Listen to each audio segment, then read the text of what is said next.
লেখক সুমিত সান্যালের দুই নারীর ইতিকথা। প্রতিদিনের মতো আজও প্রতিমা তিনতলার ব্যালকনিতে এসে দাঁড়িয়েছে। দৈনিক এই সকাল 10টা নাগাদ সে এখানে এসে দাঁড়ায়।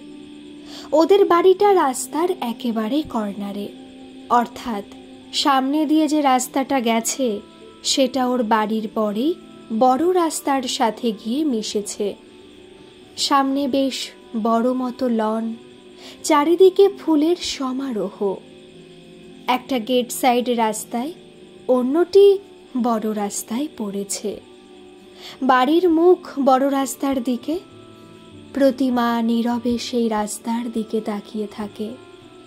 ব্যস্ত সমস্ত শহর দুর্নিবার গতিতে ছুটে যাচ্ছে। কারো সময় নেই, কে জানে কার জন্য, কিসের জন্য, কেন সবাই ছুটে যাচ্ছে। শুধু তারই কোনো কাজ নেই, কিছু করার নেই, কোনো ডেডলাইন, কোনো নিয়মানুবর্তিতার শাসন নেই। প্রতিমা অভ্যেস মতো প্রতিদিন খুব ভোরে ওঠে। মেয়ে, ঝি, চাকর কেউ ওঠার আগে ওঠেন। স্নান টান সেরে ঠাকুর ঘরে ঢোকেন। স্বামী মারা যাওয়ার পর ইদানিং ঠাকুর ঘরে একটু বেশি সময় কাটান। ঠাকুর শ্রীরামকৃষ্ণের দিকে তাকিয়ে বসে থাকেন।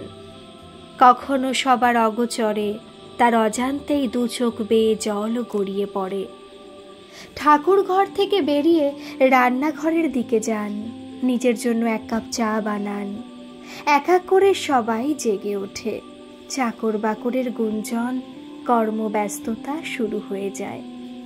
এই বাড়িতে মাত্র 2 জন প্রাণী থাকে, প্রতিমা আর তার মেয়ে আলো। জলখাবারের টেবিলে মেয়ের সাথে টুকিটাকি কিছু বাক্যালাপ চলে।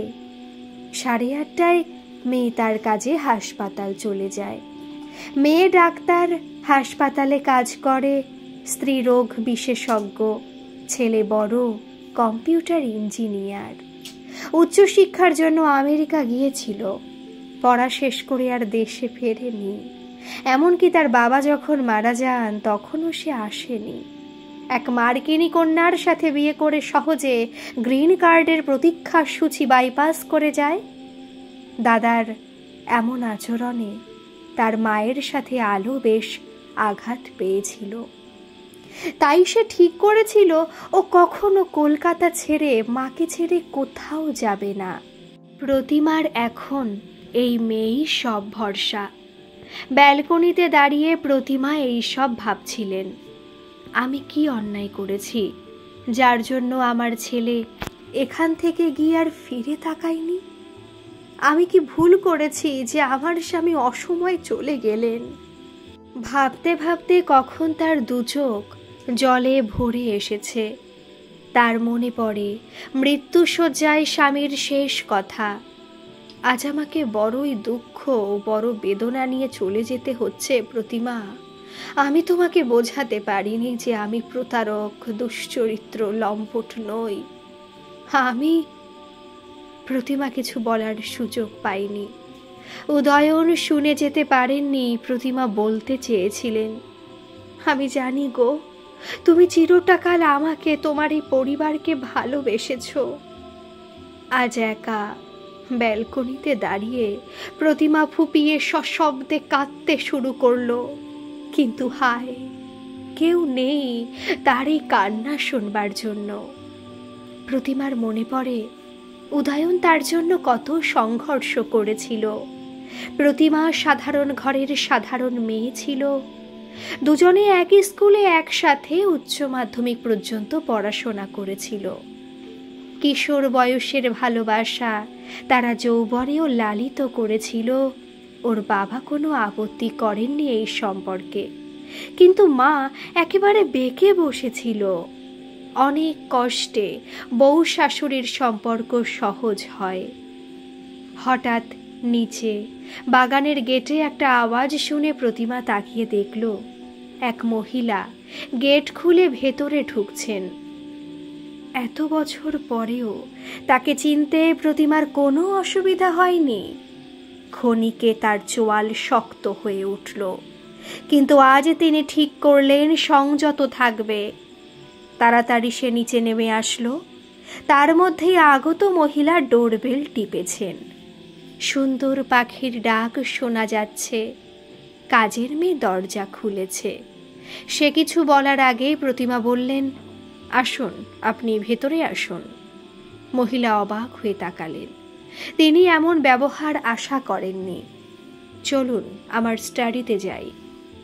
প্রতিমা মহিলাকে সাথে নিয়ে সিঁড়ির দিকে এগোলেন।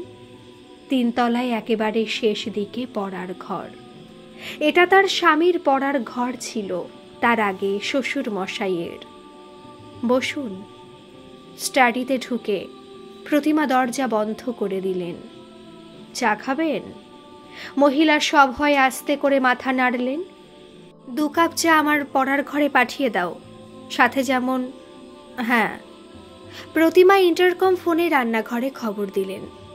আমার নাম অনুপমা। মহিলা বললেন। প্রতিমা দেখলেন মহিলাটির মুখে বয়সের ছাপ, কিন্তু এখনো বেশ সুন্দরী, ব্যক্তিত্বময়ী। হ্যাঁ জানি, অনুপমা রায়।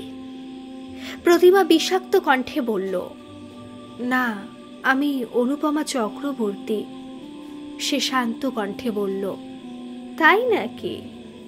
প্রতিমা বিদ্রূপের স্বরে বললেন, আপনি জানেন আপনার জন্য আমার সুখের সংসার ছাড়খাড় হয়ে গেছে? আপনি জানেন আপনার জন্য আমাকে সারাটা জীবন দুমুখ জীবন যাপন করতে হয়েছে। বাইরে সকলের সামনে, ছেলে মেয়ের সামনে একরকম, আর স্বামীর সাথে একরকম। আমার নাম করা ইঞ্জিনিয়ার, গবেষক, আবিষ্কারক, স্বনামধন্য শিল্পপতি আমার স্বামী আমার কাছে চিরদিন ঘৃণা ছাড়া কিছু পায়নি। আপনার জন্য সে অকালে মারা গেছে। প্রতিমার কণ্ঠ অবরুদ্ধ হয়ে উঠেছে। 2 চোখ ফেটে জল গড়িয়ে পড়েছে তার গাল বেয়ে। জানতাম না, কিন্তু বুঝতাম। অনুপমার 2 চোখ ভেসে গেছে। একটি প্রতিশ্রুতি পালন করতে গিয়ে তার কত বড় মূল্য ওনাকে দিতে হয়েছে এখন বুঝছি। সে চোখ মুছতে মুছতে বলল, আগেও মনে হতো, কিন্তু উনি চেপে থাকতেন, বয়সের অজুহাত দেখাতেন বা কাজের চাপের কথা বলতেন। এই হতভাগিনীকে সাহায্য করতে গিয়ে নিজেকে শেষ করে ফেললেন তিনি। এবার অনুপমা আর নিজেকে সামলাতে পারলেন না, হাউ হাউ করে কেঁদে ফেললেন। তখনই দরজায় টোকা পড়ল। প্রতিমা উঠে গিয়ে দরজা খুলল। কাজের লোক চায়ের ট্রে টেবিলে নিয়ে রেখে চলে গেল। অনুপমা আঁচলে মুখ চাপা দিয়েছে। তার সারা শরীর কান্নায় কাঁপছে। আমার অভিশপ্ত জীবনের বিষ ওনার ভাবমূর্তি কলঙ্কিত করেছে। এটা ভাবলে আমার মরে যেতে ইচ্ছে করত, কিন্তু আমি পারিনি। আমি মরলে আমার মেয়েকে কে দেখবে? আঁচল দিয়ে আরো একবার চোখ মুছে সে সোজা হয়ে বসল। আপনার মেয়ে কি? আপনাদের মেয়ে বলুন। প্রতিমার মুখে ঘৃণা। না, শুধু আমার মেয়ে। আপনি বিশ্বাস নাও করতে পারেন, উদয়ন বাবু কোনো দিন আমার শরীরে স্পর্শ করেননি। অনুপমা শান্ত আর দৃঢ় কণ্ঠে বলল। এই প্রথম অনুপমা প্রতিমার স্বামীর নাম উল্লেখ করল। আপনি কি ওকে উদয়নদা বলতেন নাকি? প্রতিমার কণ্ঠে বিদ্রূপ। না, অনেকদিন পর্যন্ত আমি ওনাকে স্যার বলতাম। শেষে উনি কড়া করে নিষেধ করে দিয়েছিলেন। আচ্ছা, আপনি বলছেন তিনি আপনার মতো ডার্ক সাইডে সুন্দরীর সাথে থাকতেন, কিন্তু আপনার শরীর স্পর্শ করেননি? আমার স্বামীকে আমি দুশ্চরিত্র কখনো ভাবিনি, কিন্তু সে তো একজন পুরুষ মানুষ। তাহলে আমি দুঃখের সাথে বলবো, আপনি ওনাকে চেনেননি। ওনার মতো সজ্জন সৎ চরিত্র পুরুষ মানুষ আমি আমার এই 50 বছরের জীবনে দ্বিতীয় দেখিনি। মেয়েদের কেমন করে সম্মান দিতে হয় তিনি জানতেন। আমার মর্যাদা রক্ষা করতে গিয়েই তো ওনার এই পরিণতি। নিজের প্রাণ দিয়েও উনি তার প্রতিশ্রুতি ভঙ্গ করেননি। প্রতিমা চেয়ে রইল এই অজানা মহিলার দিকে। আজ তার কোনো কথাই বানানো বা মিথ্যে মনে হচ্ছে না। আমার কাছে কোনো প্রমাণ নেই, কোনো সাক্ষী নেই। আমার মা সাক্ষী ছিল, কিন্তু সেও মারা গেছে অনেক কাল আগে। আপনি না হয় বিশ্বাস করবেন না আমার কথা, কিন্তু শুনবেন এই অভাগিনীর ইতিকথা। অনুপমা আকুল কণ্ঠে বলল, হ্যাঁ, আমি শুনব। আমার বিশ্বাস আমার চোখ ভুল দেখছে না। প্রতিমার দৃষ্টি এবার একটু নরম হয়েছে। আচ্ছা, আরো একবার চা বলি? অনুপমাকে এখনো বেশ দ্বিধাগ্রস্ত দেখাচ্ছে। আরে, আপনি অমন ভয়ে ভয়ে আমার দিকে তাকাচ্ছেন কেন? আমি কি কোনো ডাইনি না রাক্ষসী বা প্রতিহিংসায় অন্ধ মেয়ে ছেলে যে আপনাকে গিলে খাবো? প্রতিমা হেসে বলল, না না দিদি, সে কথা আমি কোনোদিন ভাবিনি।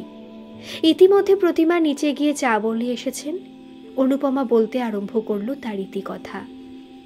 আমরা থাকতাম বর্ধমানের কাছে মাহিনগর গ্রামে।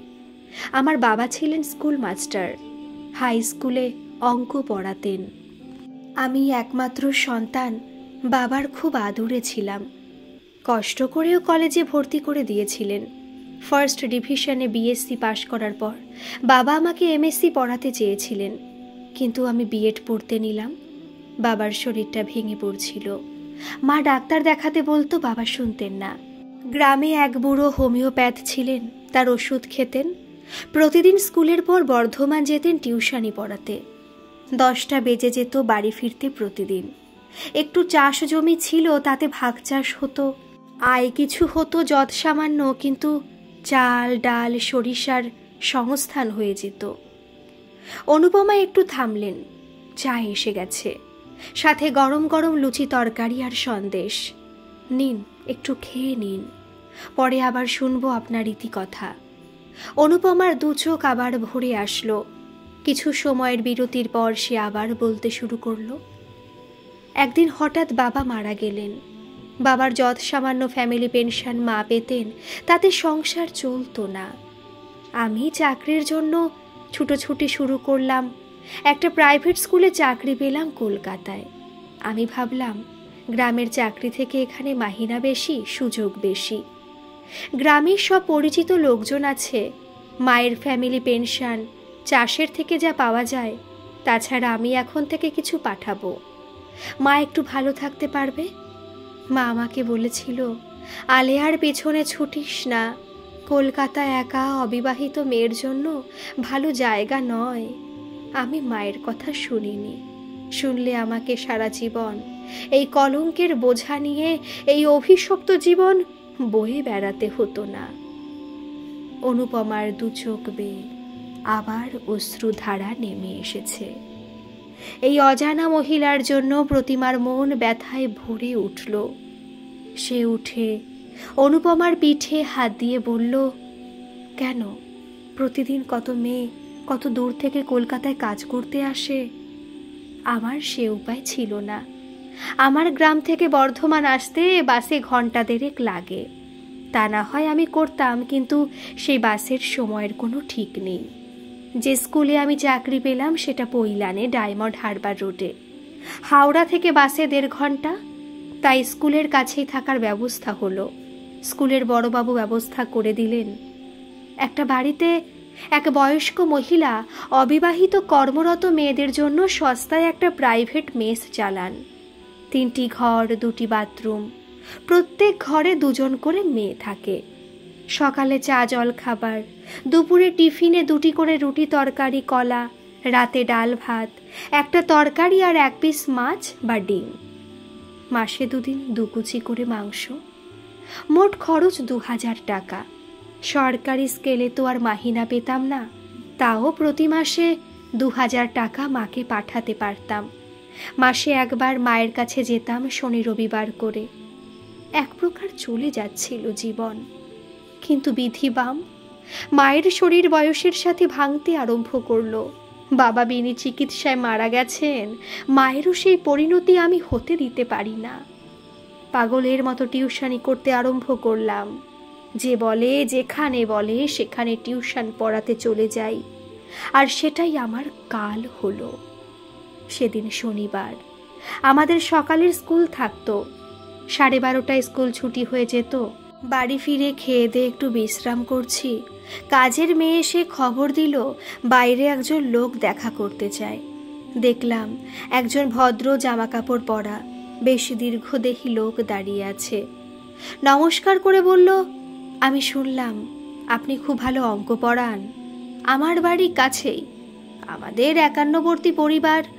আমাদের বাড়িতে 5 জন ছাত্রছাত্রী আছে, সবই জ্যাঠতুতো পিসতুতো। সবাই আগামী বছর মাধ্যমিক দেবে, তাই বাবা বলেছেন একজন মাস্টার জোগাড় করতে, যে বাড়িতে এসে পড়িয়ে যাবে শনি রবিবার। আমি জানতে চাইলাম কত দূর যেতে হবে। বলল কাছেই, বাসে গেলে 2 মিনিট লাগে, হেঁটে 10 মিনিট। সাথে যেতে হবে তার বাবার সাথে দেখা করতে। টাকার কথা বলাতে বলল মাথা পিছু 200 করে দেবে, অর্থাৎ মাসে 1000 টাকা। আমি ভাবলাম মন্দ কি, বেরিয়ে পড়লাম। তার সাথে ডায়মন্ড হারবারগামী এক বাসে উঠলাম। কিছু দূর যেতে আমরা নেমে পড়লাম। চারিদিক ধুধু করছে মাঠ আর ক্ষেত জমি, কিছু নির্মীয়মান ফ্ল্যাট বাড়ি, তাও সেখানে কোনো কাকপক্ষী নেই। এ আমরা কোথায় এলাম? বলল ওই তো বাড়িগুলো দেখা যাচ্ছে সেখানে। সেখানে সব থেকে বড় যে বাড়িটা দেখছেন সেটা আমাদের বাড়ি। আমরা চললাম সেদিকে। নির্মীয়মান ফ্ল্যাট বাড়িটার পাশ দিয়ে যেতে সে হঠাৎ আমার ওপর ঝাঁপিয়ে পড়ল। পকেট থেকে কাপড় বের করে মুখ শক্ত করে বেঁধে ফেলল। আমাকে তুলে নিয়ে গেল সেই অসমাপ্ত বাড়ির ভেতরে। নির্মমভাবে ধর্ষণ করলো আমাকে। ওর প্ল্যান ছিল কাজ সেরে গলা টিপে মেরে পাশে ডোবায় ফেলে দেবে। আমি আমার সর্বশক্তি দিয়ে ওর তলপেটে লাথি মারলাম আর ছুটে বেরিয়ে গেলাম। সে আমার পিছু ধাওয়া করলো, ইট পাটকেল ছুঁড়তে আরম্ভ করলো। আমি দৌড়াতে দৌড়াতে মুখের বাঁধন খুলে ফেলেছি। আমি ছুটতে ছুটতে বাঁচাও বাঁচাও করে চিৎকার করছি।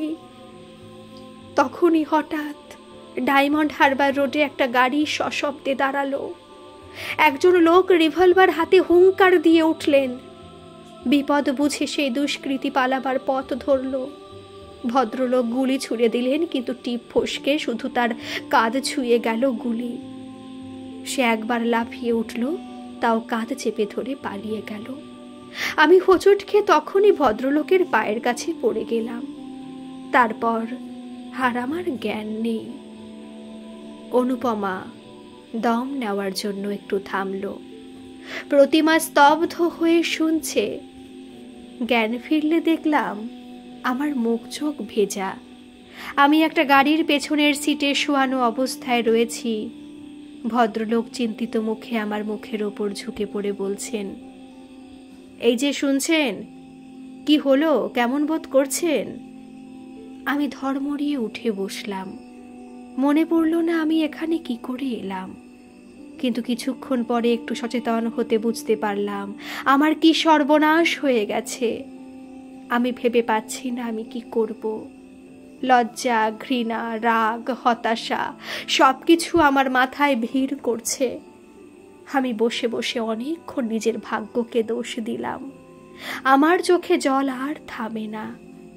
ভদ্রলোক ভীষণ অস্বস্তিতে পড়লেন।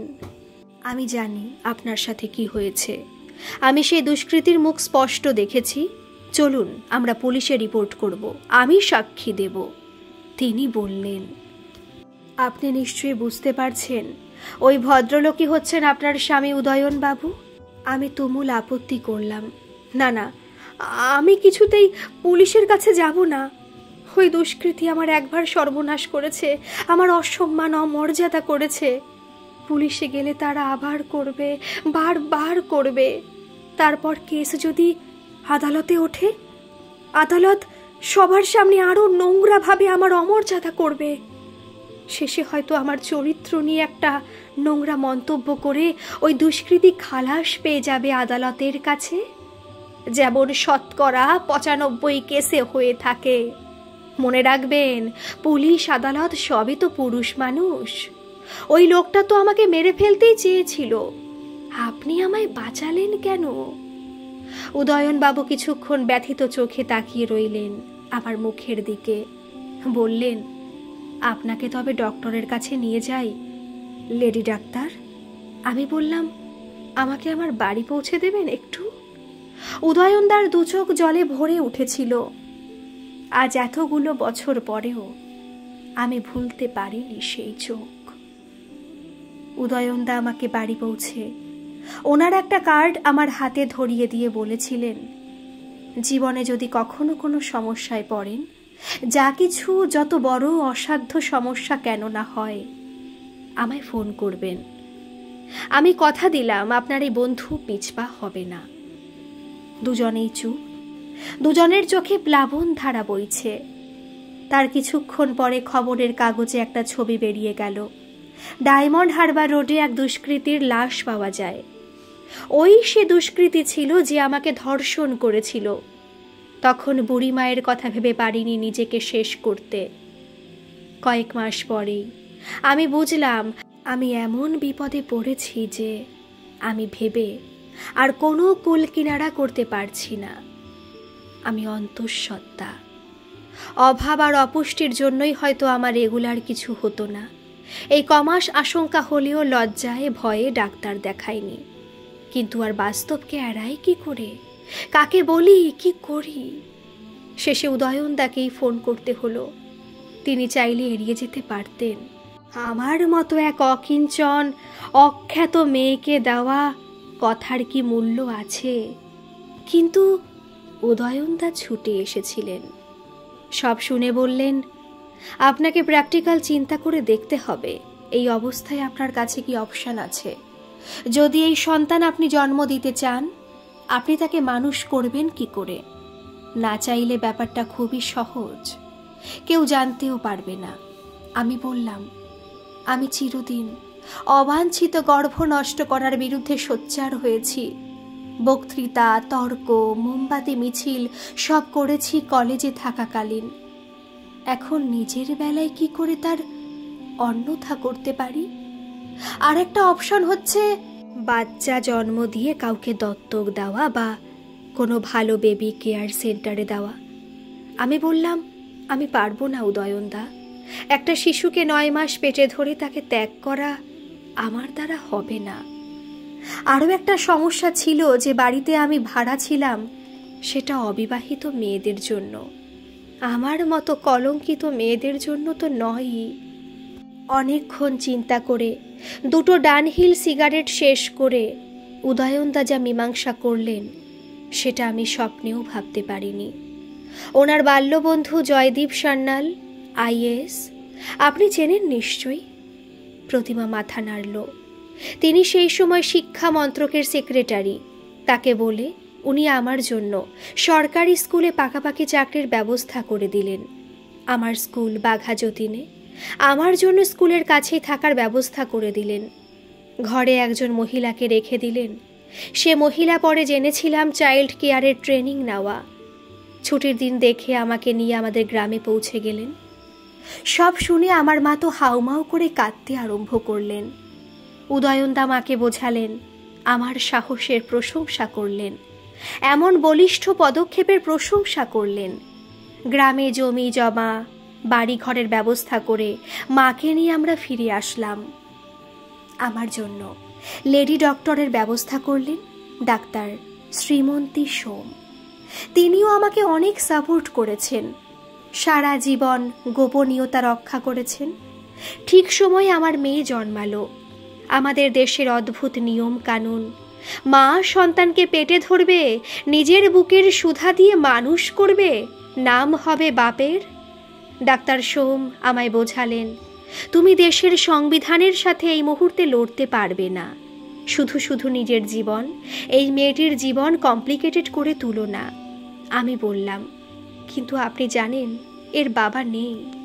উদয়ন তৎক্ষণাৎ বললেন, আমি আমার মেয়ের বাবা, আমার নাম দিয়ে দাও।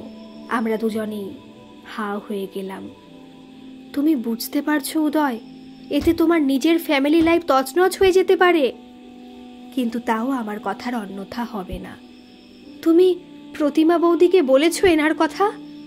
না, আমি জানি সে ভীষণ পজিটিভ মহিলা, সে কিছুতেই মেনে নিতে পারবে না। সন্দেহের কাঁটা তার মনে সব সময় বিঁধে থাকবে। এ ব্যাপারে সে কিছুতেই বিশ্বাস করবে না আমার কথা। হয়তো এসে অকারণে অনুকে কয়েকটি কথা শুনিয়ে যাবে। এই অসহায় শিশুটিকে দেখেও হয়তো মায়া হবে না তার। আমরা দুজনে অনেক বোঝাবার চেষ্টা করেছিলাম।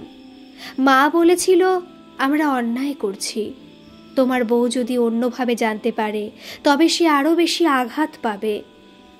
প্রতিমা এবার ঝড়ঝরিয়ে কেঁদে ফেলল। অনুপমা ভেবে পাচ্ছে না সে কি করবে। এগিয়ে গিয়ে সে প্রতিমার দুহাত ধরে বলল, সরি দিদি, আমার এই সব আপনাকে জানানো উচিত হয়নি। না ভাই, আপনার কি দোষ? আমি সব থেকে বেশি আঘাত পেয়েছিলাম সেদিন যেদিন জানলাম উদয়নের আরও একটি মেয়ে আছে। ওকে জিজ্ঞাসা করলাম, প্রথমে তো একেবারে উড়িয়ে দিল কথাটা। আমি দিব্যি দিতে গেলাম তো দুম করে খেপে গেল। তারপর একদিন দেখলাম ও আপনাদের দুজনকে নিয়ে ত্রিঙ্কাসের থেকে বেরোচ্ছে। হ্যাঁ, সেদিন বোধহয় পাখির অনন্যার জন্মদিন ছিল। আবার একদিন নজর পড়ল বাঘা যতীনের ফ্ল্যাটের প্রপার্টি ট্যাক্স বিল।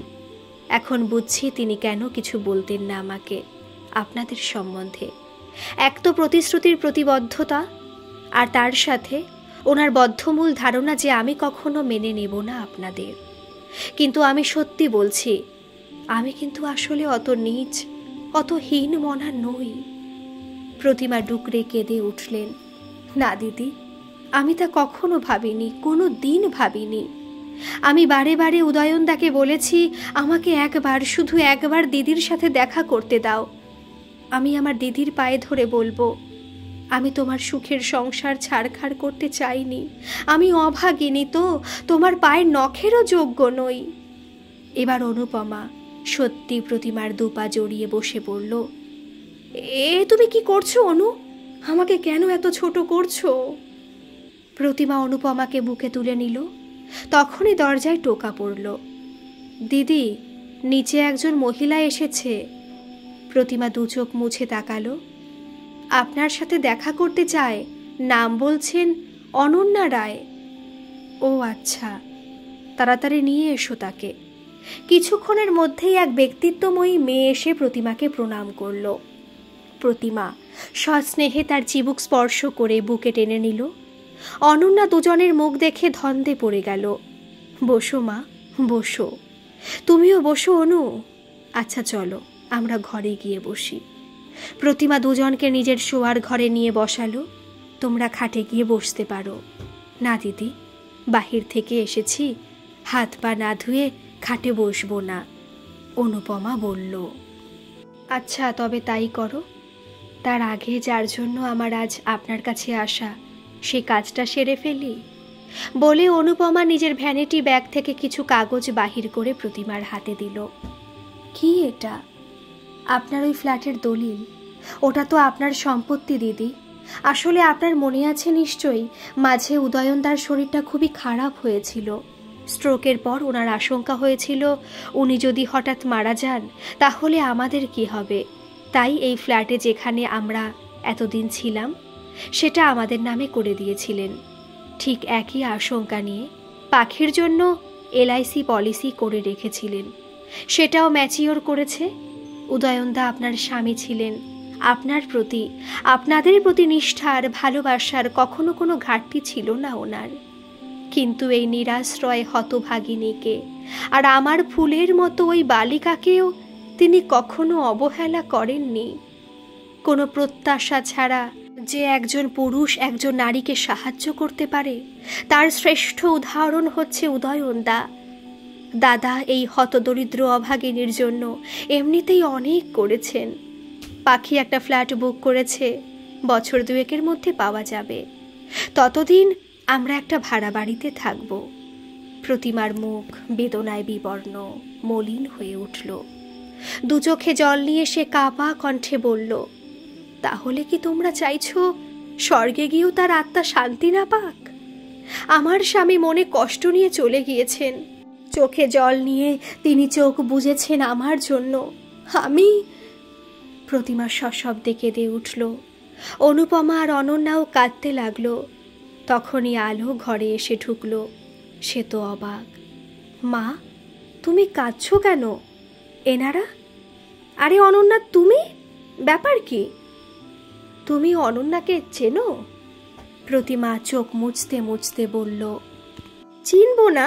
তুমি জানো ও ম্যাট্রিক পরীক্ষায় ফার্স্ট হয়েছিল সারা রাজ্যে, উচ্চ মাধ্যমিকেও তাই, এমবিবিএস পরীক্ষায় কলকাতা ইউনিভার্সিটিতে ফার্স্ট, ইতিমধ্যে ক্যান্সার স্পেশালিস্ট হিসেবে বেশ নাম করেছে। তার সাথে জানো ও জুডো ক্যারাটেতে চ্যাম্পিয়ন ব্ল্যাক বেল্ট হোল্ডার, কলকাতায় অগুন্তি দুর্গা বাহিনী সেন্টারের সভাপতি, মেয়েদের সেলফ ডিফেন্সের জন্য ফ্রি প্রশিক্ষণ দেয় এরা। প্রতিমা এক ঝলক অনুপমার দিকে তাকিয়ে নিল। অনুপমা চোখ নামিয়ে নিয়েছে। সব থেকে আশ্চর্য ব্যাপার হচ্ছে এর বাবার নামও উদয়ন রায়, ডাক্তার উদয়ন রায়, বিখ্যাত বাবার বিখ্যাত মেয়ে। কিন্তু তার ব্যাপারে এ কিছুই বলে না, কোনোদিন চোখেও দেখেনি। তার সাথে আর দেখা হওয়ার নয় মা, তিনি এই দুনিয়ায় নেই। ও সরি, অনন্যা তোমারই বোন। মানে? আলো আকাশ থেকে পড়ল, মানে তোমার বাবাই ওর বাবা। আলো স্তব্ধ। আর ইনি অনন্যার মা, অনুপমা চক্রবর্তী। কিন্তু তুমি যা ভাবছো সেটা বিন্দু মাত্র নয়, বড় মর্মান্তিক ওর কাহিনী। তোমায় পরে বলবো, শুধু জেনে রাখো ইনি তোমার মাসি। প্রণাম করো এনাকে। আলো প্রণাম করতে এগোলো। অনুপমা জড়িয়ে ধরল তাকে। আজ থেকে আমি আর চোখের আড়াল হতে দেব না তোমাদের। সেদিন থেকে প্রতিমা আর অনুপমা দুই মেয়েকে নিয়ে একে অন্যের সুখ দুঃখের সাথী হয়ে থাকতে আরম্ভ করলো। গল্পটি কেমন লাগলো অবশ্যই কিন্তু কমেন্ট করে জানাবেন। ভালো লাগলে একটা সাবস্ক্রাইব করে দেবেন।